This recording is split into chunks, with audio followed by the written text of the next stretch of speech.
Have you ever wondered why Jesus stopped?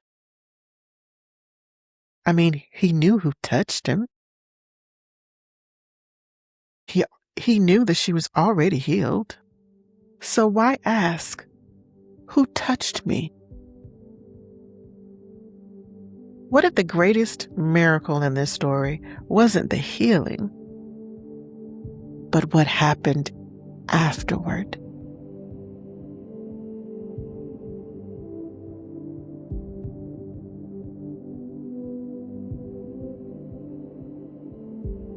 Hi, friend. Welcome back to Glory and Grit, where faith meets real life. I'm Stephanie, and today we're wrapping up our summer scripture verse mapping series of the season.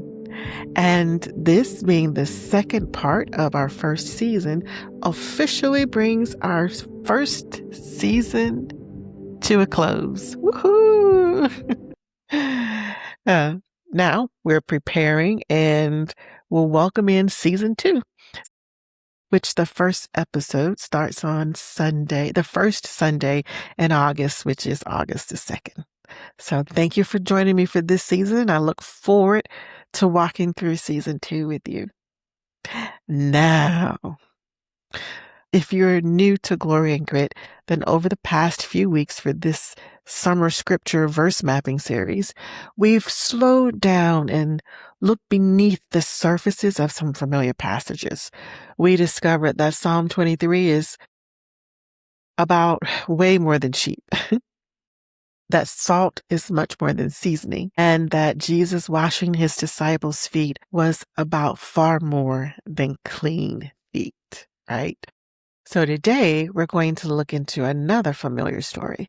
And this is one that most of us have probably heard as children, but I think there are some beautiful treasures hidden in these verses. So go grab your scriptures and your scripture markers and your scripture journal, and let's slow down together.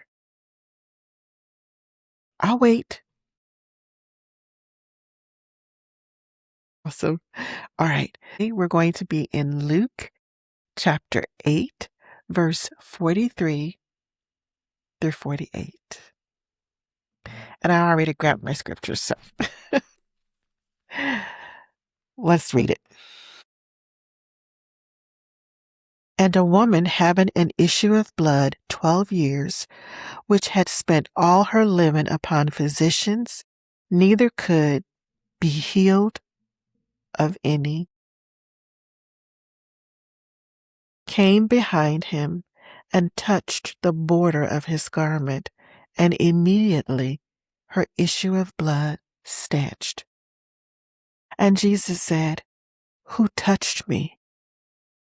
When all denied, Peter and they that were with him said, "Master, the multitudes throng thee and press thee, and sayest thou, Who touched me? And Jesus said, Somebody hath touched me, for I perceive that virtue is gone out of me. And when the woman saw that she was hid not, she came trembling and falling down before him. She declared unto him before all the people for what cause she had touched him, and how she was healed immediately. And he said unto her, Daughter, be of good comfort.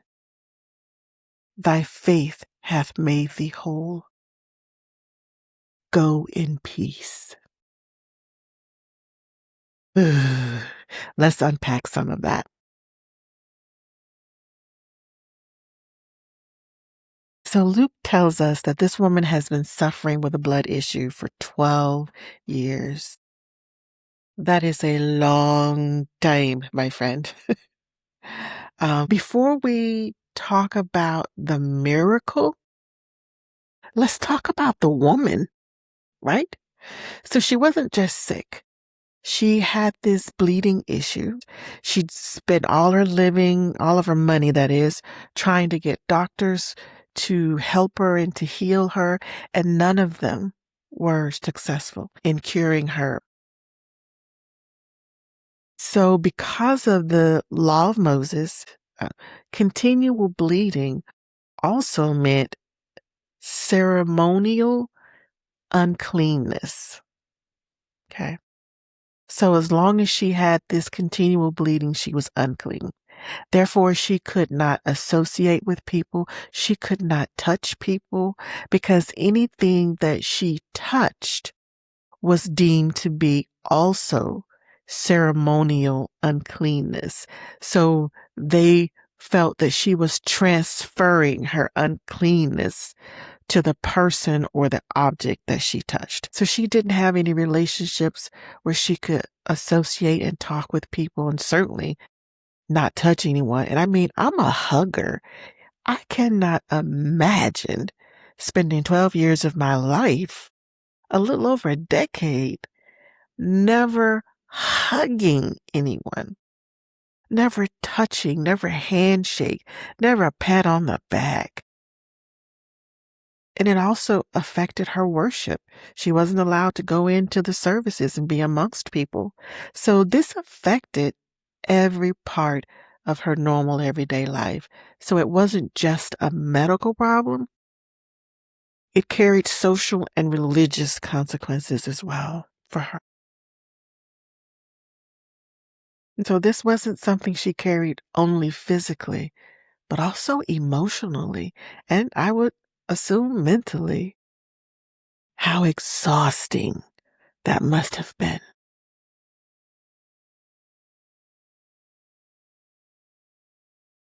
We get to verse 44, and it talks about how she had touched his garment. She had heard about Jesus, and somehow she believed that if she could just reach him, her life could change for the better.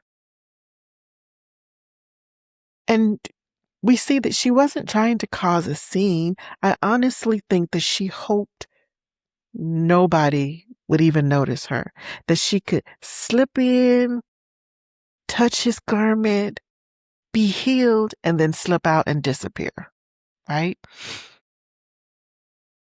But unfortunately for her, but super fortunately for her, Jesus had much bigger plans for her.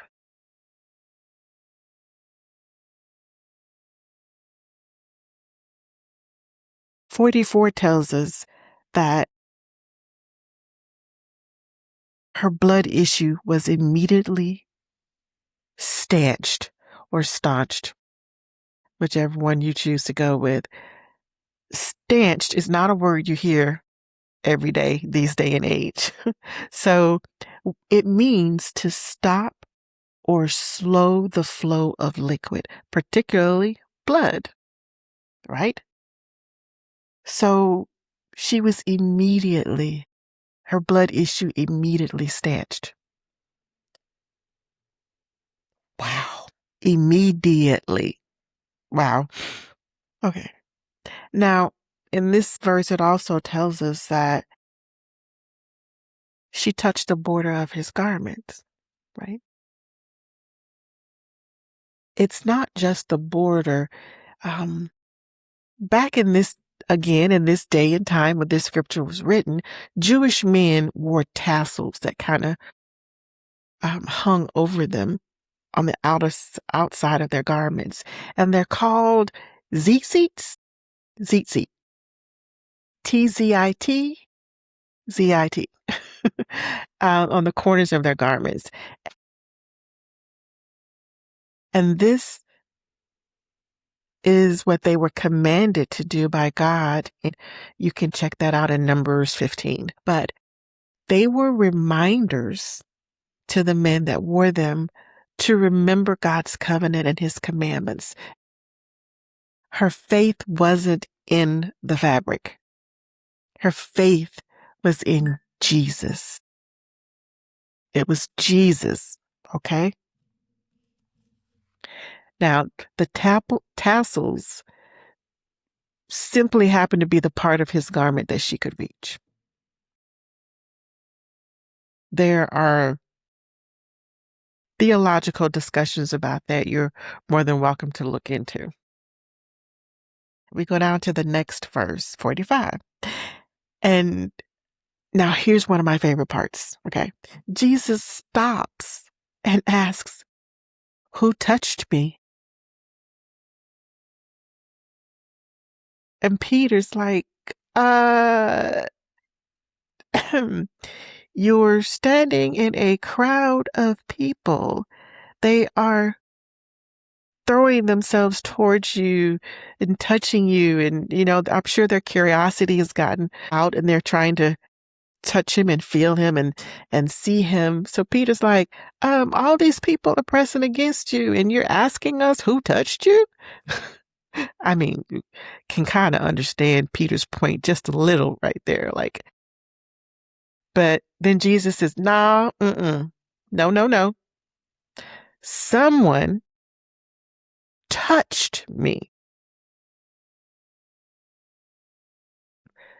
That made me stop because he is feeling a difference in the people thronging themselves and pushing against him than her touch reaching out for him. So what's the difference? Okay. Between brushing against Jesus and intentionally reaching for him in faith, this is what she did. So although there were a lot of people close to him all day, she connected with him. Ooh. Okay. That's so good. So the question for me, and probably for you too, became, why did Jesus stop? This question really grabbed my heart because Jesus already knew.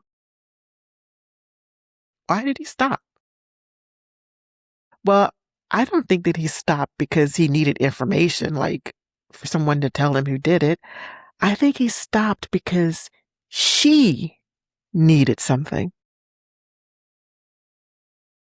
Okay? Because she'd already been healed physically. She knew it, and Christ knew it. But what she hadn't been done was publicly restored.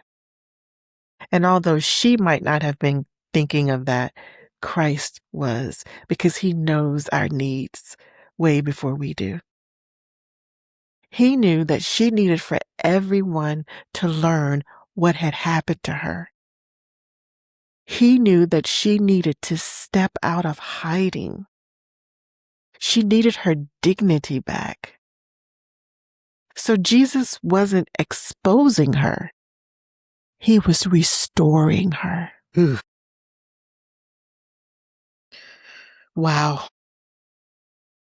Then we go down to the next verse. And Jesus, which is 46, and Jesus says that, somebody touched him because he perceived that the virtue was gone out of him.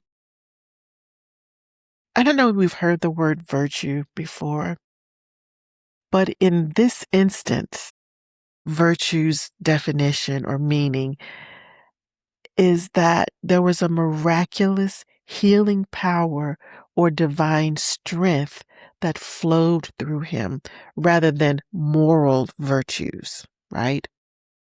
So he felt some of that healing power move, right? Now we drop down to verse 47, where it talks about, when she saw that she couldn't hide anymore, she stepped forward. And this is so good because I don't think that I ever thought about this before. So hopefully this will be good for you too. She stepped forward and then she admitted to him what she had done and what had happened as a result of what she did. And now it says that she fell on her knees, or she was falling down before him, which is falling on your knees. She knew that there could be serious consequences One, she was out amongst the crowd, and as she tried to maneuver through the crowd to get to him, she likely touched plenty of people. It doesn't say that. I'm just saying it's likely. And then she touched Jesus as well. So she could be in a lot of trouble for having come out in unclean, her ceremonial uncleanness and touched people and transferred that to the people and to Christ. So she knew she could be in serious trouble for what she had done. But she immediately goes, I did it, and this is why I did it, and I was healed immediately. Okay? Now, here's what's cool about that. She is bearing her testimony of the truthfulness of Jesus Christ in this moment because she was healed when she touched him. I don't know if you ever thought about that before, but I had never thought about it like that before. But that's exactly what she did. And she did it boldly, even though she was in fear for what might happen to her from those around her and what the community might do. She still boldly bore her testimony of Jesus Christ's strength. What does that tell us that we need to do in our life? How great an example that is for us as well. That even though we might be afraid in our life, that we can still run to Christ and with faith reach out to him. And then we can still boldly bear our testimony, even if physically we're afraid of where we are or who we're with, we can still boldly bear our testimonies of how Jesus has affected our lives. Hmm. I was glad to get that new truth out of this scripture passage. Okay, moving on. Now we get down to verse 48, and this is where he addresses her as daughter. I don't recall anywhere else in the scripture where Christ refers to a woman as daughter. Daughter is such an endearing term to be used right here. And this says a lot right here. Jesus addressing her as daughter. It's one word, but it says a lot. Daughter. For 12 years, this woman has been alone and probably, basically ostracized, not anyone not wanting to touch her, not be around her, thinking that her uncleanness transfers to them. She's been identified as her condition by what's wrong with her. But Jesus didn't do that. He didn't say, "Oh, ye woman with blood issue, you have touched me and been healed and go." He called her by relationship, daughter. Can you imagine in that moment what that term must have meant for her?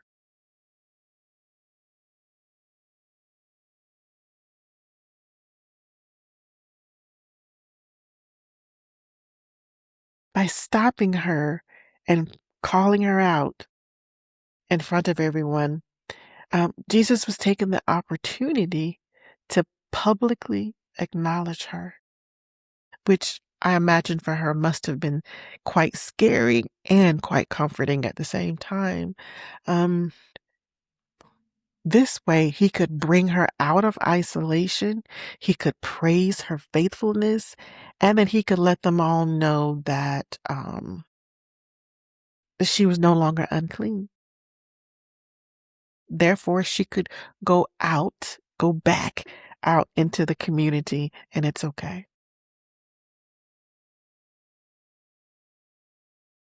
Daughter is a term of endearment, and it lets her know that she's accepted as a daughter of God, that she does have family who truly loves her.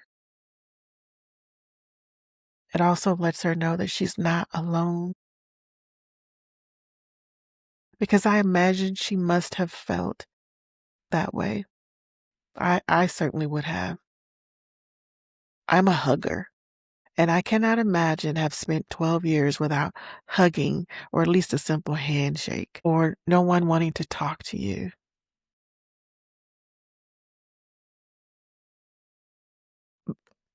Also, by calling her daughter, he assures her that she is worthy and that she's worthy of dignity. Mm.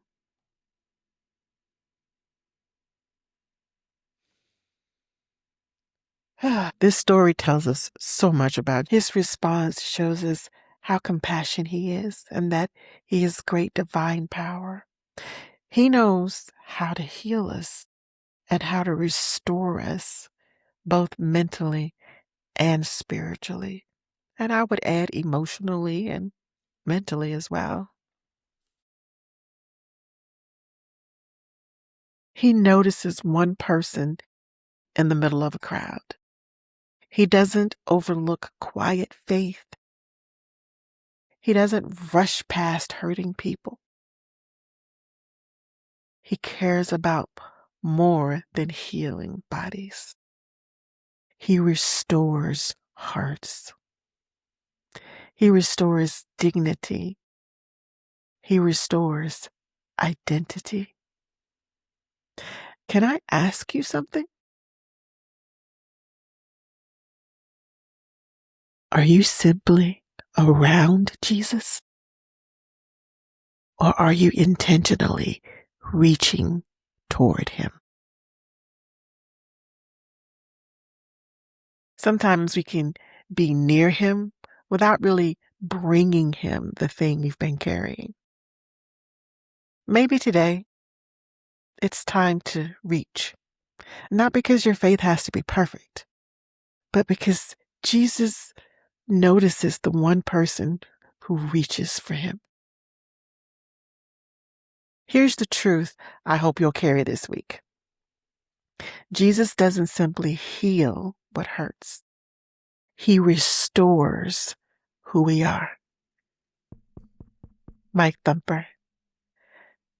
Again, Jesus doesn't simply heal what hurts.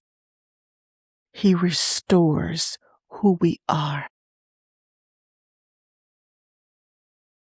This week, I want you to take one thing you've been quietly carrying and intentionally bring it to Jesus.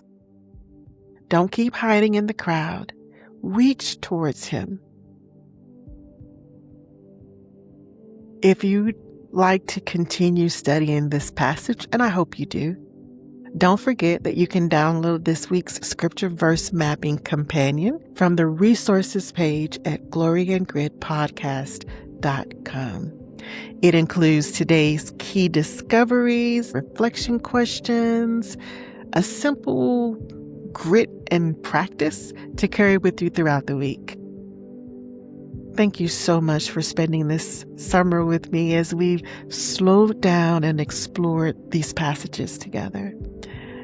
I loved discovering these I never noticed that before moments with you. And I hope that you enjoyed them as well and found them helpful. I'll see you next week as we begin an exciting new season of Glory and Grit. I'm Stephanie. And until next time, my friend, Keep holding on to hope. Keep walking in faith. And remember, even in the middle of the crowd, Jesus still notices the one who reaches for him. Bye now.